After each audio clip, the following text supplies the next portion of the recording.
Hey everyone, Ross McCorkle here with another episode of the Depot 180.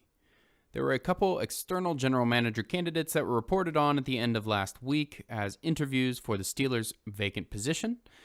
Today, a familiar name to the city of Pittsburgh, Louis Riddick, was reported to have an interview lined up. He spent time at the top of the scouting department of a couple teams, but has since been at ESPN as an analyst. It was rumored that he was interested in a GM position, and he went to Pitt back in college, so there are some ties to the city.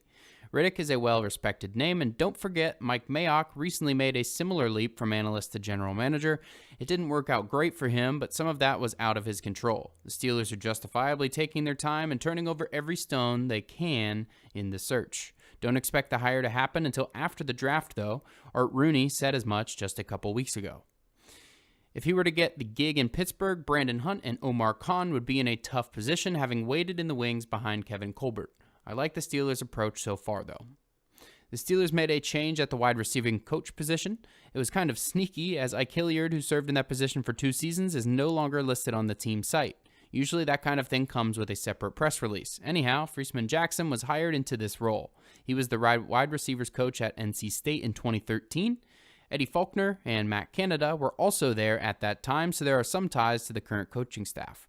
Jalen Samuels was drafted from that same team that had all of those coaches that are now members of the Steelers. Brooke Pryor of ESPN reported that Hilliard's departure was upsetting to some in the receiver room.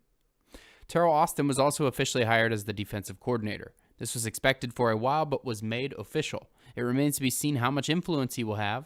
Keith Butler disclosed that Mike Tomlin has always called the defense on game day, and Art Rooney mentioned that the team would examine the possibility of that changing, but it seemed pretty loose and non-committal. Another interesting tidbit is that Marquise Pouncey is training with current Steelers center Kendrick Green. He had a beyond rough rookie season, struggling to stay on his feet and hold up to the level of competition in the NFL as a center. Pouncey was the center for the team for over a decade, so hopefully he can help Green with his overall game.